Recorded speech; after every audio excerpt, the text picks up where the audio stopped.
జై శ్రీరామ్. శ్రీమాత్రే నమః. శ్రీ గురుభ్యో నమః. 2025 సంవత్సరం మే నెల 15వ తారీఖు నుంచి దేవగురువైన బృహస్పతి ఆయన సంచారాన్ని మారుస్తూ ఉన్నారు. ఇన్నాళ్ళు వృషభ రాశిలో సంచారం చేసిన బృహస్పతి ఇక్కడి నుంచి మే 15వ తారీఖు నుంచి వృషభ రాశి నుంచి మిథున రాశిలోకి ఆయన బంగారు పాదాన్ని మోపుతూ ఉన్నారు. మిథున రాశిలోకి ఆయన ఆగమనము ద్వాదశ రాశుల వాళ్ళకి ఎలాంటి ఫలితాలని ప్రసాదిస్తుంది, ద్వాదశ లగ్నాల వాళ్ళకి ఎలాంటి ఫలితాన్ని ప్రసాదిస్తుంది అన్న విషయాన్ని మనం తెలుసుకుందాము. నవగ్రహాల్లో దేవగురువైన బృహస్పతి మరియు శనీశ్వరుడు వీళ్ళిద్దరి సంచారము కూడా రాశులు మారేప్పుడు ప్రత్యేకతలు ఉంటాయి.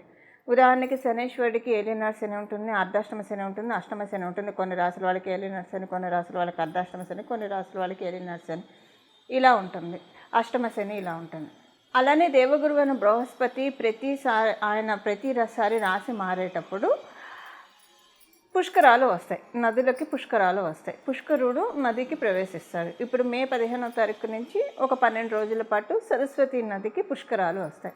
సో అందువల్ల దేవగురువైన బృహస్పతి ప్రతిసారి రాశి మారేటప్పుడు అది కొన్ని ప్రత్యేకతను సంతరించుకుంటుంది. ఈ ప్రత్యేకతలు మీ రాశుల వాళ్ళకి ఎలాంటి ఫలితాన్ని ఇస్తుంది? కాలపురుషుడు కుండలిలో 3వ స్థానం, సహజ 3వ స్థానము, బచక్రంలో సహజ 3వ స్థానమైన మిథున రాశిలో దేవగురువైన బృహస్పతి సంచారము. యాక్చువల్గా 3వ స్థానం అనేది మరణకారక స్థానము. మనకి పరాశర సంహిత ప్రకారం బృహస్పతికి మరణకారక స్థానము. కాకపోతే అదే పరాశర హోరాశాస్త్రం చెప్పే విషయం ఏంటంటే 3వ స్థానాల్లో గురు భగవానుడు యొక్క సంచారము సౌభాగ్య యోగాన్ని కూడా ప్రసాదిస్తుంది. సౌభాగ్య యోగం ఎలా ప్రసాదిస్తుందంటే ఆయన ఎప్పుడైనా సరే 3వ స్థానంలో ఉంటే 5వ దృష్టితో 7వ స్థానాన్ని చూస్తాడు, అలాగే 7వ దృష్టితో 9వ స్థానాన్ని చూస్తాడు, అలాగే 9వ దృష్టితో లాభస్థానాన్ని చూస్తాడు. సో అంటే ఆయన దృష్టిలన్నీ మంచి స్థానాల మీద పడుతున్నాయి. ఇప్పుడు 7వ స్థానం, సప్తమ స్థానం అంటే వ్యాపారం బాగా సాగుతుంది, వివాహం కాని వాళ్ళకి వివాహం అవుతుంది, అలాగే వైవాహిక జీవితంలో పొరపచ్చాలు ఏమన్నా ఉంటే అవి తొలగిపోతాయి. 9వ స్థానం మీద ఆయన సహజ కాలపురుషుడు కుండలిలో 9వ స్థానానికి అధిపతి, ఆయన ధనుసు రాశికి అధిపతి.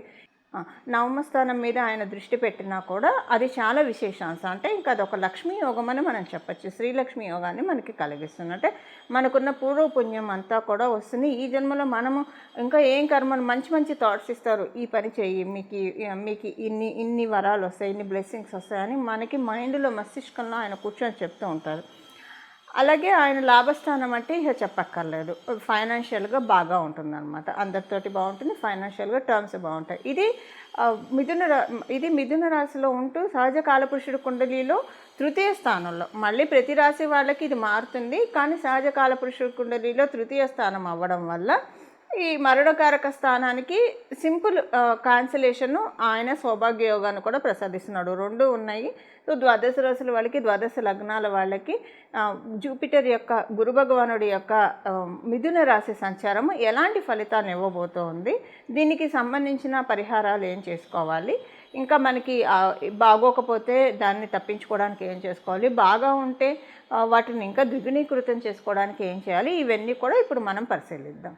కుంభరాశి, కుంభలగ్నంలో పుట్టిన వాళ్ళకి 5వ స్థానంలో ఆయన సంచారం చేస్తూ ఉన్నాడు. 5వ స్థానంలో సంచారం అనేది చాలా మంచిది. అంటే ఇప్పుడు 5వ స్థానంలో ఆయన మీ పూర్వపుణ్యాన్ని ఆయన తీసుకొస్తూ ఉన్నాడు. మీకు సంతానానికి సంబంధించిన మంచి సమయము, చాలా మంచి సమయము. మీకు కమ్యూనికేషన్స్ విషయాల్లో కావచ్చు, ఏదన్నా మీరు ఇప్పుడు ఒక మోటివ్స్ ఉంటాయి మన లైఫ్లో, మనకి టార్గెట్స్, గోల్స్ ఉంటాయి. ఈ గోల్స్, మనకున్న టార్గెట్స్, గోల్స్ ఇవి అచీవ్ అయ్యే చాలా మంచి శుభ సమయం అని చెప్పచ్చు. దాంతోపాటు మీకున్న బాధలు అంటే ఆరోగ్య సమస్యలు ఏవైనా ఉంటే ఇప్పుడు ఆరోగ్యానికి బాగా జీవం పోస్తూ ఉన్నాడు. మీకు తెలియకుండానే మీ ఆరోగ్యానికి జీవం కలిగించేవి మీరు తినేట్టు చేస్తాడు గురు భగవానుడు. వాటి ద్వారా మిమ్మల్ని మీరు రక్షించుకునే అవకాశాన్ని కూడా గురు భగవానుడు మీకు కలిగిస్తూ ఉన్నాడు. ఇది డెఫినెట్గా ఆరోగ్యపరంగా చాలా మంచి ట్రాన్స్ఫర్మేషన్స్ చూస్తారు. ఆరోగ్యం చాలా స్ట్రాంగ్గా అవుతుంది కుంభరాశి, కుంభలగ్నంలో పుట్టిన వాళ్ళందరికీ కూడా. అలాగే కొన్ని మంచి చేంజెస్ కూడా మీరు చూస్తారు. ఏ విషయాల్లో చేంజెస్ చూస్తారు? ఉదాహరణకి మీరు ఏదైనా ఒక విషయంలో బాధపడుతున్నారు అనుకోండి, ఆ బాధ మీకు కంప్లీట్గా తొలగిపోతుంది. అలాగే కొంతమంది రుణభారంతో అంటే లోన్లు తీసుకొని ఇబ్బంది పడుతుంటారు. కొంతమంది లోన్ తీసుకొని ఇబ్బంది అని కాకపోయినా కట్టుకుంటూ వెళ్తూ ఉంటారు.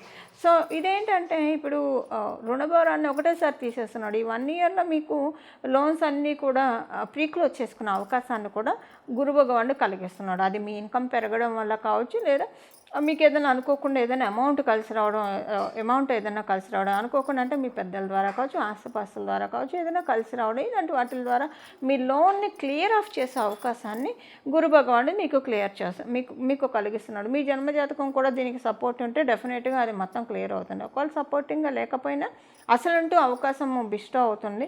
కొంత అమౌంట్ అన్నా మీరు కట్టడానికి ఉంటుంది టువర్డ్స్ లోన్. ఇది ఇంకొకటి ఏంటంటే మీకు థైరాయిడ్ సమస్యలు ఏమైనా ఉంటే అవన్నీ కమ్ డౌన్ అవుతాయి. అంటే ఇంకా హెల్త్ ఇష్యూస్ ఏవైనా సరే కమ్ డౌన్ అవుతాయి. డబ్బు ఖర్చు విషయంలో మీరు కొంత నియంత్రణే సాధించగలుగుతారు. డబ్బు ఖర్చు విషయంలో కొంత నియంత్రణనే సాధించగలుగుతారు. ఖర్చులన్నీ కొంత అదుపులోకి వస్తున్నాయి, కొంత సేవ్ చేయగలుగుతున్నాము ఇప్పుడు అని హమ్మయ్య అనుకునే విధంగా గురు భగవానుడు మిమ్మల్ని ఆశీర్వదిస్తున్నాడు. కుంభరాశి వాళ్ళకి యాక్చువల్గా ఆయన పంచమ స్థానంలో సంచారము మీ రాశి మీద దృష్టి పెడుతూ ఉన్నాడు. చాలా మంచిది. అంటే నవమ దృష్టితో మీ రాశిని చూస్తూ ఉన్నాడు. నవమ దృష్టితో ఆయన గురు భగవానుడు లగ్నంలో ఉన్న గురు భగవానుడు రాశిని చూసినా చాలా మంచిది. ఈ సంవత్సర కాలం పాటు అంటే ఇప్పుడు అంటూ ఉంటారు కదా, మిడాస్ టచ్ ఏది పట్టుకుంటే అది బంగారం అన్నట్లు. అంటే మీరు పట్టుకుందంటే బంగారం మా నాన్నకి అది నేను చెప్పే ఉద్దేశము. మనం చేసే ప్లాన్ ఆఫ్ యాక్షన్స్ అన్నీ కూడా మేనిఫెస్ట్ అవుతాయి, కరెక్ట్గా మేనిఫెస్ట్ అవుతాయి. అంటే ఒక ప్రాపర్ వేలో మనం ఒక దిశానిర్దేశం చేసుకొని మన లైఫ్లో సిస్టమాటిక్ వేలో గ్రోత్ని సాధించడానికి అవకాశం. ఇప్పుడు ఆయన టార్చ్ లైట్ వేసి చూపిస్తూ ఉన్నాడు, మీకు ఉన్న అదృష్టాన్ని అన్నింటినీ చూపిస్తూ ఉన్నాడు అనమాట. అంటే మీరు తీసుకోవాల్సిన అదృష్టాలు, పెండింగ్ ఉన్న అదృష్టాలు ఏవేవైతే ఉన్నాయో వాటన్నిటి మీద టార్చ్ లైట్ వేస్తున్నాడు. సో ఇవేంటంటే మీకు తెలియకుండానే కొన్ని అదృష్టకరమైన సంఘటనలు జరుగుతాయి. వాటి వల్ల మీరు సంతోషంగా ఫీల్ అవుతారు. అది మీ పిల్లలకి సంబంధించింది కావచ్చు, మీ వైవాహిక జీవితంలో సంబంధించింది కావచ్చు, లేదా డబ్బులకి సంబంధించిన కావచ్చు. ఇది ఏంటి అనేది మీ కుండలిని అనుసరించి ఆధారపడి ఉంటుంది. ఏదైనా గురు భగవానుడు మీ రాశిని చూడటం అనేది చాలా మంచిది. నవమ దృష్టితో కుంభరాశి వాళ్ళందరికీ కూడా చాలా మంచి ఫలితాన్ని చూడబోతున్నారు. ఇంకా కుంభరాశి వాళ్ళకి ఏంటంటే ఆయన రాశి దృష్టితోటి అంటే ఆయన రాష్ట్రాధిపతి ఏ రాశులకు అయ్యాడు జనరల్గా మీ రాశి నుంచి ద్వితీయ రాశికి, అలాగే లాభరాశి స్థానాధిపతులు అయ్యాడు గురు భగవానుడు అవుతూ పంచమ స్థానాల్లో ఉన్నాడు. సో ద్వితీయ రాష్ట్రాధిపతి అవ్వడం వల్ల మీకేంటంటే కుటుంబంలో అంత అనుకూలతలను ఇస్తున్నాడు. మీకు పంటికి సంబంధించిన ఇబ్బందులు, కంటికి సంబంధించిన ఇబ్బందులు, అంటే సింపుల్గా చెప్పాలంటే ఈఎన్టీ ప్రాబ్లమ్స్ ఏవైనా ఉంటే వాటన్నిటి నుంచి కూడా మిమ్మల్ని బయటపడేస్తూ ఉన్నాడు. సో ఇందాక నేను చెప్పాను ఆరోగ్యం బాగా ఉంటుందని చెప్పి, అందులో కూడా ఇది ఒక అంతర్భాగమే అనే అనుకోవచ్చు. కుటుంబంలో ఫైనాన్షియల్గా మంచి కుటుంబంలో అనుకూలతను ఎక్కువగా ప్రసాదిస్తూ ఉన్నాడండి. ఇంకా ఆయన లాభాధిపతి అవుతూ లాభస్థానం 7th దృష్టితోటి లాభస్థానాన్ని చూస్తున్నాడు. సో 7th ఆస్పెక్ట్ తోటి లాభస్థానాన్ని చూడడము ఫైనాన్షియల్గా డెఫినెట్గా మీరు అనుకున్నట్లు దాచడానికి సేవింగ్స్ మోడ్ స్విచ్ ఆన్ అవుతుంది. ఫస్ట్ మీకు ఎక్కడ అవుతుందంటే ఇన్నాళ్ళు మీరు సేవింగ్స్ ఇప్పుడు ఒక్కొక్కసారి కొంతమందికి ఎలా ఉంటుందంటే సేవింగ్స్ చేసుకోగలిగే ఇన్కమ్ ఉన్నా కూడా ప్రతి నెల ఏదో ఖర్చు వస్తున్నాయి. సో వాళ్ళు end of the month sketch మొత్తం రాసుకున్నప్పుడు ఈ ఖర్చు ఈ నెల వచ్చింది, మనకి రెగ్యులర్గా ఉండేది కాదు కాబట్టి ఇంకా నెక్స్ట్ మంత్ ఈ ఖర్చు ఉండదు కాబట్టి ఈ డబ్బులు మనం సేవ్ చేసుకోవచ్చు అనుకుంటారు. బట్ పెక్యులర్గా నెక్స్ట్ మంత్ వచ్చేప్పటికి ఇంకో ఖర్చు వస్తుంది ఆ ప్లేస్లో.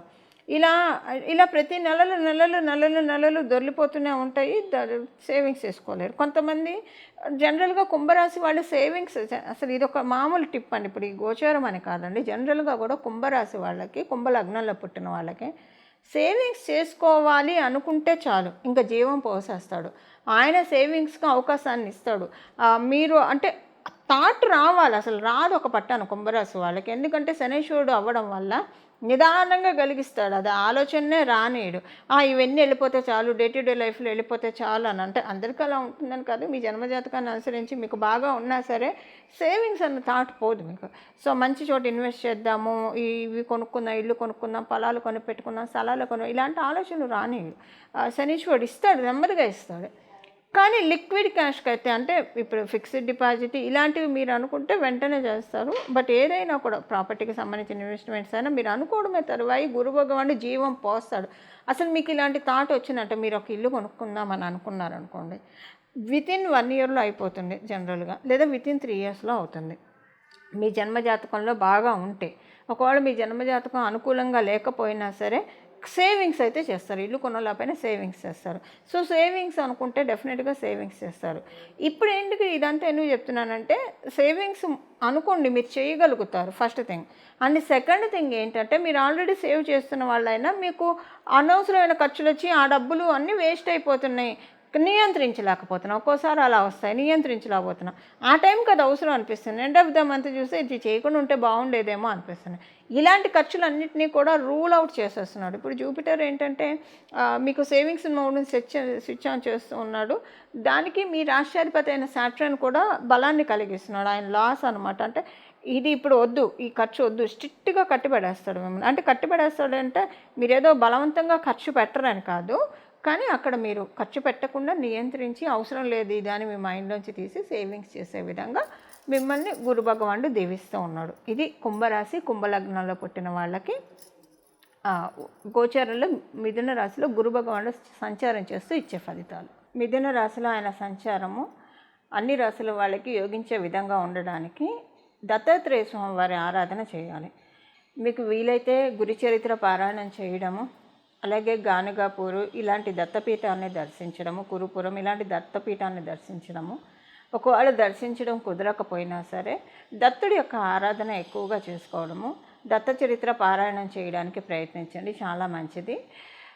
ప్రతిరోజు కూడా ఈ నామం ఇప్పుడు మనం తెలుసుకోబోయే నామము సర్వకాల సర్వావస్థలందు కూడా చేసుకోవచ్చు. అంటే మీరు ఏ కండిషన్లో ఉన్నా సరే నామజపానికి తప్పు ఉండదు. కాబట్టి ఇప్పుడు మనం తెలుసుకోబోయే నామాన్ని ప్రతిరోజు కూడా మనసులో జపించుకుంటూ ఉంటే, మీరు ఏ పని చేస్తూ ఉన్నా మనసులో జపించుకుంటూ ఉంటే కనుక గురు భగవానుడి యొక్క మిథున రాశి సంచారంలో ఆయన బచక్రంలో 3వ స్థానంలో ఉంటూ ఇచ్చే సౌభాగ్య యోగాన్ని మనందరం కూడా అందుకోవచ్చు.